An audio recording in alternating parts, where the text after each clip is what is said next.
तो सावन न्यूज़फील्ड चैनल में आपका स्वागत है। इस चैनल को मैंने 1-2 महीने पहले शुरू किया। इसमें मैंने नाउन का बेसिक वीडियो डाला है, तो उस समय नाउन का बेसिक कंप्लीट नहीं हो पाया उस लेक्चर में, इसीलिए मुझे ये लेक्चर ऐड करना पड़ा। तो आज नाउन का बेसिक कंप्लीट हो जाएगा। कल से हम लोग प्रोनाउन का बेसिक देखेंगे, परसों एडजेक्टिव का बेसिक। तो इसी तरीके से ग्रामर में जितना भी चैप्टर हैं, तमाम चैप्टर का हम लोग बेसिक 1 वीक मतलब 1 हफ्ता के अंदर हम लोग देख लेंगे, ठीक है जी। और उसके बाद हम लोग चैप्टर शुरू करेंगे। इसमें आपको कराया क्या जाएगा, तो सबसे पहले अभी आपको बेसिक कराया जा रहा है, लगभग 1 सप्ताह तक बेसिक चलेगा। और बेसिक कराने के बाद फिर हम चैप्टर शुरू करेंगे, उम्मीद है नाउन ही शुरू करेंगे। तो हर चैप्टर को कंप्लीट करने के बाद उस चैप्टर में एसएससी के द्वारा जो क्वेश्चन जो आए हैं, एसएससी के पूछे गए हैं, चाहे वो एसएससी के किसी भी एग्ज़ाम में आए हों, CGL, CHSL, MTS, stenographer, CPO या फिर सिलेक्शन पोस्ट, उन तमाम क्वेश्चन को हम करेंगे। तो आप एक्सपेक्ट कर सकते हो कि नाउन चैप्टर कराने के बाद पहले मैं रूल पढ़ाऊँगा, और उस चैप्टर को कराने के बाद मैं कम से कम नाउन चैप्टर पे प्रीवियस ईयर क्वेश्चन 400 से 500 क्वेश्चन, 400 to 500 क्वेश्चंस मैं आपको प्रैक्टिस करवाऊँगा, ठीक है जी। वो काम हम करेंगे लैपटॉप में स्क्रीन के थ्रू, और 1-2 महीना बाद मैं वो डिजिटल बोर्ड भी ले लूँगा और मैं उसी में करा दूँगा। तो आप टेंशन ना लो। तो जो मैं आपको ये बात कह रहा हूँ ना कि मतलब एक चैप्टर ख़त्म हो जाने के बाद, ऐसा हम हर चैप्टर में करेंगे। जैसे कोई चैप्टर ख़त्म हो जाता है तो फिर उस चैप्टर से प्रीवियस ईयर पूछे गए 400 से 500 सवाल हम उठा के लाएंगे। और क्वेश्चन रहेगा एसएससी के हर एग्जाम से, एसएससी सीजीएल से रहेगा, प्री मेन से भी उठाएंगे क्वेश्चन, एसएससी सीपीओ से रहेगा, प्री मेन से, मतलब इस तरह से हर एग्जाम से हम क्वेश्चन उठाएंगे एसएससी के, और हम उसे करेंगे। यहाँ पे क्या कराया जाएगा, तो एसएससी का तमाम एग्जामिनेशन का तैयारी इंग्लिश का और जीएस का कराया जाएगा। फिलहाल इंग्लिश का शुरू है, जीएस का बाद में होगा। आप थोड़ा ध्यान दें कि मैं ये बात क्यों कह रहा हूँ कि प्रैक्टिस कराया जाएगा, क्योंकि सिर्फ ग्रामर पढ़ा देना मुझे लगता है जो है इनफ नहीं है, ये सफिशिएंट नहीं है। ग्रामर पढ़ा देना सिर्फ और सिर्फ, ये ठीक वैसे ही जैसे कि मैथ में हम आपको फॉर्मूला बता दिए, बाकी तुम बनाते रहो, ऐसे नहीं चलेगा। ग्रामर का रूल भी पढ़ना है और उससे आए हुए क्वेश्चन को भी हमें सॉल्व करना है। तो आप समझ गए मेरे प्यारे दोस्तों कि हम किस तरह से पढ़ाएंगे। और मैं खुद एसएससी सीपीओ क्वालिफाइड हूँ, इसलिए मुझे काफ़ी एक्सपीरियंस है उस चीज़ का। और प्रीवियस ईयर क्वेश्चन के मैंने काफ़ी उसको कलेक्ट करके रखा है आपके लिए, वो तैयार है सब मटेरियल, बस आप मेरे साथ तैयार हो जाएं। तो मैं क्या कराऊंगा नहीं कराऊंगा मैंने आपको बता दिया। इसी तरीके से अपना प्लानिंग को मैं धीरे धीरे हर लेक्चर में थोड़ा बहुत बताते चला जाऊंगा। अब एक लेक्चर में सारा बात मैं बता नहीं सकता, फिर टाइम का भी वेस्ट है। तो हम लोग चलिए शुरू करते हैं। ये कॉमन नाउन। तो इस कॉमन नाउन के बारे में मैंने आपको प्रीवियस लेक्चर बताया था, तो लेकिन मैंने वो चीज़ नहीं बताया था जो हमारे एग्जाम में आते हैं। तो थोड़ा बहुत बेसिक देख लेते हैं चलिए, बाकी फिर तो हमको पढ़ना ही है नॉन चैप्टर में। तो कॉमन नाउन जो होते हैं, आपको 2 चीज़ ध्यान रखिए। कॉमन नाउन एक प्रॉपर नाउन। जैसे अगर मैं कहूँ कॉमन नाउन क्या आता है, जैसे अगर मैं कहूँ रिवर, नदी, तो जब मैं रिवर कहता हूँ, नदी कहता हूँ, तो इससे दुनिया में जितने भी सारे नदी हैं ना, उन सभी के बारे में पता चलता है।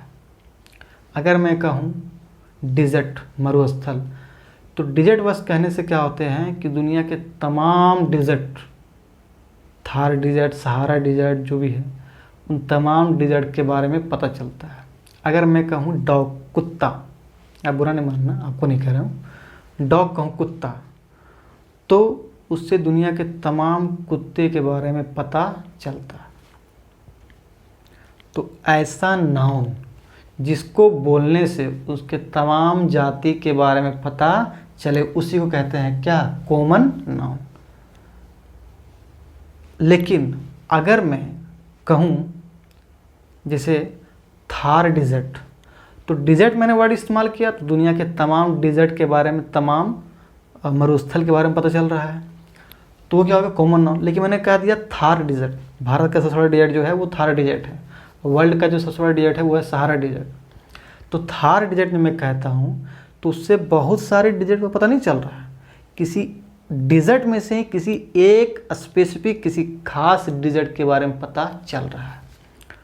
जैसे कुत्ता बोलता हूँ मैं, तो दुनिया में तमाम कुत्ते के बारे में पता चलता है, लेकिन बहुत सारे लोग क्या करते हैं, अपना कुत्ता का नाम इलू, नीलू या टॉमी, जिमी रख लेते हैं। तो मैं अगर कहूँ टॉमी, तो वो किसी खास कुत्ता का नाम हो गया। अब उसको कहने से दुनिया के तमाम कुत्ते के बारे में पता नहीं चलेगा। मैं क्या हूँ, बॉय। बॉय जब कहूँ तो दुनिया के तमाम बॉय के बारे में पता चले। कौन सा नाम, कॉमन नाउन, ठीक है जी। या फिर आप कहते हो माउंटेन, जो माउंटेन रेंज, या फिर आप प्लेनेट कह लो। प्लेनेट जब कहते हो आप, तो दुनिया के ब्रह्मांड के, यूनिवर्स के तमाम प्लेनेट के बारे में पता चलता है। जैसे जो चाहे वो अर्थ हो या फिर जुपिटर हो या फिर मार्स, जो भी हो। लेकिन जैसे आप करते हो दी अर्थ, अर्थ के बारे में कहते हो, तो फिर तमाम प्लेनेट के बारे में पता नहीं चलता है। सभी प्लेनेट्स के बारे में पता नहीं चलता है। फिर किसी एक प्लेनेट की बात किया जा रही है, अर्थ, तब उस केस में क्या वो हो गया, वो स्पेसिफिक हो गया। उस केस में क्या हुआ, स्पेसिफिक हो गया, और उसे कहते हैं प्रॉपर नाउन। तो कॉमन नाउन, प्रॉपर नाउन आपको समझ में आ गया। नेक्स्ट बढ़ते हैं कॉमन नाउन में। तो कॉमन नाउन में दो टाइप हैं, एक है अनकाउंटेबल नाउन और दूसरा है काउंटेबल नाउन। तो अनकाउंटेबल नाउन जो है, ये सन्यासी, क्या है, सन्यासी, लिख देता हूँ सन्यासी। थोड़ा मेरा हिंदी कमजोर है जी, अब बुरा न मानना। और जो काउंटेबल नाउन है वो है शाहरुख खान, शाहरुख खान। अब क्या बता रहा हूँ, सन्यासी, शाहरुख खान, आपको तुरंत समझ में आ जाएगा। पहले हम समझ लेते हैं कि जो काउंटेबल नाउन होते हैं वो क्या होते हैं, जो अनकाउंटेबल नाउन होते हैं वो क्या होते हैं। पर दोनों को हम लोग समझ लेते हैं। देखिए, आप अगर अपने इर्द गिर्द नज़र दौड़ाते हैं या डेली लाइफ में आप चीज़ों को देखते हैं, तो चीज़ों को आप दो रूप में पाते हैं। चीज़ों को आप दो रूप में पाते हैं। एक जो अकेला अकेला, जनरली, जैसे पेन या फिर बेड या फिर चेयर या बुक, उसे क्या देखते हैं जनरली आप, अकेला अकेला। और एक उसे देखते हैं आप जो हमेशा झुंड में होता है, हमेशा समूह में होता है, हमेशा एक बड़ी संख्या में, एक बड़ी मात्रा में होती है। तो जिसे आप अकेले अकेला देख लो, जिसे आप अलग अलग देखते हो, वो है आपका काउंटेबल। और जिसे आप देखते हो एक बहुत बड़ी समूह में, एक बहुत बड़ी मात्रा में, तो वो आपका हो गया अनकाउंटेबल, ठीक है जी। जैसे चीनी देखते हो आप, शुगर, तो उसमें ऐसा होता है कि आप जनरली चीनी कैसे देखते हो, मान लो मुट्ठी भर भी चीनी है या 1 केजी चीनी है या फिर 1 ड्राम चीनी है, तो चीनी कैसे देखते हो, सब तो अलग अलग नहीं होता है। ऐसा तो नहीं कि एक का दाना अलग अलग है। तो क्या होते हैं, बहुत सारे समूह में है। और सबसे मज़ेदार बात ये है कि उसको अलग करना उतना आसान नहीं है, ठीक है जी। आप पानी देखते हो, क्या देखते हो आप, पानी देखते हो ना। तो पानी जब देखते हो तो वो जनरली क्या होता है कि बहुत सारे, मतलब उसमें वाटर मॉलिक्यूल्स मिल करके बना होता है। तो जनरली क्या होते हैं, झुंड में होते हैं, ठीक है। तो वैसे चीज़ जिसे आप देखते हो जनरली जो मासेज में होती है, जो झुंड में होती है, तो उसी कहा जाता है क्या, अनकाउंटेबल, ठीक है। और वैसे चीज़ जिसको आप अकेला अकेला देखते हैं जनरली, या अगर वो झुंड में होते तो उसको आसानी से अलग किया जा सकता है, तो उसे कहते हैं हम लोग काउंटेबल। तो ये डेफिनेशन हो गया। अब अनकाउंटेबल जो होते हैं वो कौन कौन सा चीज़ होते हैं। काउंटेबल थोड़ा ध्यान रखो आप कि जिसको हम अलग अलग देखते हैं या फिर अलग अलग कर सकते हैं आसानी से, वो काउंटेबल हो गया। अनकाउंटेबल थोड़ा आपको ज़्यादा आपको दिक्कत करेगा, तो इसको थोड़ा समझ लो कि अनकाउंटेबल मैंने को बताया कि कैसे होता है। अब आप ये दिमाग लगाओ कि अनकाउंटेबल कौन कौन सा चीज़ हो सकता है। तो जितने भी सारे मटेरियल का नाउन हैं, वो अनकाउंटेबल होते हैं। जैसे मटेरियल का नाउन मतलब, मटेरियल का नाउन का मतलब हो गया, जैसे कि ग्लास आपका हो गया, तो ग्लास क्या है, एक तरह का मटेरियल है, तो ग्लास जो है अनकाउंटेबल नाउन है। पेपर क्या है, एक तरह का मटेरियल है, तो आपका अनकाउंटेबल नाउन हो गया। फिर उसी तरह कपड़ा, क्लोथ, तो आपका अनकाउंटेबल नाउन हो गया। क्यों, क्योंकि क्या है, मटेरियल के नाउन है। अब ऐसा क्यों है, तो आप मार्केट आते हो कपड़ा खरीदने के लिए, आप कहते हो भाई साहब कपड़ा सिलाने, मुझे भी हीरो बनना है, तो मुझे आप 2 मीटर 4 मीटर 5 मीटर कपड़ा दे दो।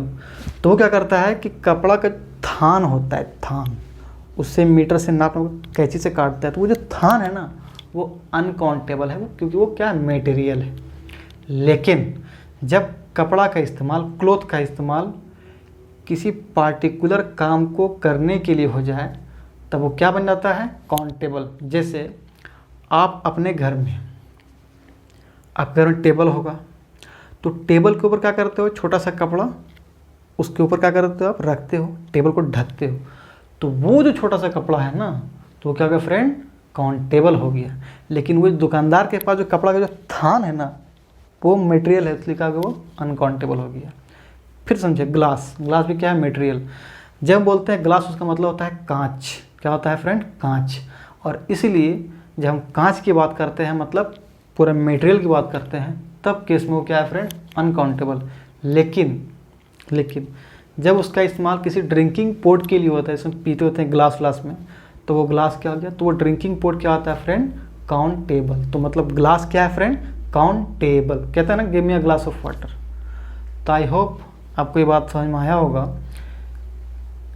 कि मैंने क्या बताया। तो अनकाउंटेबल किसका नाम हो सकता है, तो नाउन ऑफ मटेरियल। अनकाउंटेबल जो होते हैं वो कलेक्शन का भी नाउन होते हैं। अब कलेक्शन का नाउन क्या है, तो आप जैसे वर्ड कहते हो स्टेशनरी, आप दुकान जाते हो, किताब दुकान, तो लिखता है ना स्टेशनरी। तो स्टेशनरी जब बोलते हैं तो उसमें सिर्फ और सिर्फ रिफिल नहीं आता है, पेन नहीं आता है। स्टेशनरी कहने से बुक के बारे में पता चलता है कि नहीं, वहाँ जब कोई अगर बुक सेंटर लिखता है स्टेशनरी, तो तय मान लीजिए कि उसके पास बुक भी होगा, उसके पास कॉपी भी होगा, उसके पास पेंसिल भी होगा, उसके पास रबड़ भी होगा, मतलब बहुत सारी चीज़ होगा। तो कोई ऐसा नाउन जिसमें कोई एक चीज़ ना हो, बहुत सारी चीज़ हो, तो उसे कहते हैं कलेक्शन। तो वो क्या करता है, कलेक्शन बताता है, मतलब वो उसे कलेक्शन में कहा जाता है, कलेक्शन। जैसे आप बोलते हैं फर्नीचर, तो फर्नीचर जो वर्ड होता है ये एक अनकाउंटेबल नाउन है। क्यों, क्योंकि अनकाउंटेबल नाउन मैंने बताया कि मटेरियल का भी नाउन हो सकता है, मैंने समझाया। फिर वो जो है कलेक्शन का भी नाउन हो सकता है। जब आप बोलते हो फर्नीचर, तो फर्नीचर में सिर्फ टेबल नहीं आता है, टेबल भी आता है, चेयर भी आता है, और बहुत सारी चीज़ आते हैं। तो जब हम बोलते हैं मटेरियल फर्नीचर, तो बहुत सारे चीज़ पर पता चलता है, तब उसे क्या कहता है, तब वो क्या होता है फिर, तो ऐसे हम क्या कहते हैं हम लोग, कलेक्शन। और कलेक्शन जो नाउन होते हैं, collection denoting noun, collection denoting noun, वो क्या होता है फ्रेंड, अनकाउंटेबल। तब आपको समझ में आएगा। और भी बहुत सारे चीज़ जो जनरली क्या होते हैं, भीड़ में होते हैं, समूह में होते हैं। ठीक है फ्रेंड, अब देखते हैं, अब हमें याद करना है कि अनकाउंटेबल मतलब सन्यासी। अनकाउंटेबल मतलब सन्यासी।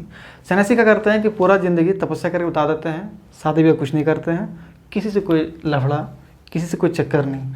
तो अनकाउंटेबल नाउन अपने साथ ए एन जोड़ दे संभव नहीं है। अपने साथ 2 जोड़ ले, 3 जोड़ ले, 4 जोड़ ले, ऐसा पॉसिबल नहीं, क्योंकि क्या है, सन्यासी है। बात को समझे कि जो अनकाउंटेबल नाउन होते हैं उसे सिंगुलर कंसीडर किए जाते हैं। क्या कंसिडर किए जाते हैं, सिंगुलर। जैसे शुगर हो गया, शुगर, तो उससे हम लोग सिंगुलर कंसिडर करते हैं। ठीक है फ्रेंड, ये अलग बात है कि जब उसमें हम लोग जोड़ देते हैं केजी वर्ड, तो सिंगुलर से प्लूरल भर भी लेता है, बट लेकिन लिखाएगा शुगर ही, शुगर से शुगर्स नहीं होगा, शुगर से शुगर्स नहीं होगा, वाटर से वाटर्स नहीं बनता है, सैंड से सैंड्स नहीं बनता है। अब बोलते नहीं वाटर से वाटर्स बनता है। जब वाटर से वाटर्स बनता है तो उसका कंप्लीट मीनिंग ही चेंज हो जाता है। वाटर मतलब पानी, और वाटर्स मतलब हो गया आपका महासागर। सैंड मतलब बालू, और सैंड्स मतलब हो गया रेगिस्तान। तो फर्क आ जाता है। जिस सेंस में हम बोलते हैं उसमें वो प्लूरल नहीं बनता है। पीने के सेंस में कभी नहीं बोलेंगे कि गिव मी वाटर्स। अगर बहुत कम प्यास लगा है तो बोलेंगे वाटर, गिव मी वाटर, और बहुत ज़्यादा प्यास लगा है तो गिव मी वाटर्स कभी नहीं बोलेंगे। तो इसका मतलब ये है कि अनकाउंटेबल नाउन अपने साथ ए एन टू लगभग नहीं लेता है, क्योंकि खुद क्या होता है, सिंगुलर होता है, साथ साथ क्या है, सन्यासी, किसी नारी को नहीं जोड़ता है। दूसरी बात, अनकाउंटेबल नाउन फिर जोड़ना बात आ गया, चाहे आगे जोड़ो चाहे तो पीछे से, नहीं जुड़ेगा भाई, क्योंकि ये क्या है, सन्यासी। अनकाउंटेबल नाउन जो होते हैं वो सिंगुलर होते हैं, ये सिंगुलर कंसिडर किए जाते हैं, और इनका कभी भी प्लूरल नहीं बनता है। और जब प्लूरल बनता ही नहीं है तो अपने साथ कभी भी एस नहीं लेगा। अनकाउंटेबल नाउन प्लूरल वर्ब ले ले, संभव नहीं है। अनकाउंटेबल नाउन के साथ जब कभी भी आएगा तो सिंगुलर वर्ब ही आएगा। भाई बहनों ध्यान रखें कि अनकाउंटेबल नाउन के साथ जब भी आएगा तो सिंगुलर वर्ब आएगा। फिर अनकाउंटेबल नाउन फिर कुछ जुड़ रहा है, अनकाउंटेबल नाउन के साथ मेनी का इस्तेमाल कभी नहीं होता है। ये वेरी वेरी इंपॉर्टेंट है, हमारे एग्ज़ाम में इससे काफ़ी सारे क्वेश्चन आते हैं। VVI SSC के पेपर आपको मिल जाएंगे, इसके कई सारे क्वेश्चन। क्या करेंगे, अनकाउंटेबल नाउन के साथ प्लूरल वर्ब लगा देंगे, लिखेंगे ज्वेलरी आर। गलत, ज्वेलरी एक अनकाउंटेबल नाउन है, इसीलिए जब भी होगा तो ज्वेलरी इज, ज्वेलरी आर नहीं, क्योंकि इज क्या है सिंगुलर, आर क्या है प्लूरल। तो ज्वेलरी अनकाउंटेबल नाउन है, उसके साथ सिंगुलर वर्ब आएगा इज, ना कि प्लूरल आर। ठीक है फ्रेंड। फिर अनकाउंटेबल नाउन के साथ कभी भी मेनी का इस्तेमाल नहीं होगा। मेनी का मतलब होता है बहुत, मेनी का मतलब क्या होता है बहुत, अधिक, ये सब मतलब मोर। तो मेनी जो है वो जनरली काउंटेबल नाउन के साथ इस्तेमाल किया जाता है। ऐसे मैं बॉय हूँ, अगर बहुत से लड़के क्या बोलेंगे मेनी बॉयज़, बहुत से लड़के अगर हैं तो मेनी गर्ल्स, बहुत से किताबें रखा हुआ तो मेनी बुक्स, क्योंकि क्या है काउंटेबल, ऐसे हम गिन सकते हैं। तो मेनी का इस्तेमाल काउंटेबल के लिए होता है। मेनी कभी भी अनकाउंटेबल नाउन के साथ नहीं आ सकता, मतलब अनकाउंटेबल नाउन के लिए मेनी आ जाए ऐसा संभव नहीं है। क्यों, सन्यासी है भाई। मेनी के साथ फ्यू आ जाए संभव नहीं है। क्यों नहीं है, क्योंकि मेनी जो फ्यू जो है, फ्यू का मतलब होता है थोड़ा, मेनी मतलब बहुत, फ्यू मतलब थोड़ा, मतलब फ्यू मतलब थोड़ा नहीं होता है, फ्यू मतलब होता है ना के बराबर। फ्यू मतलब होता है ना के बराबर। ये एक नेगेटिव सेंस देता है।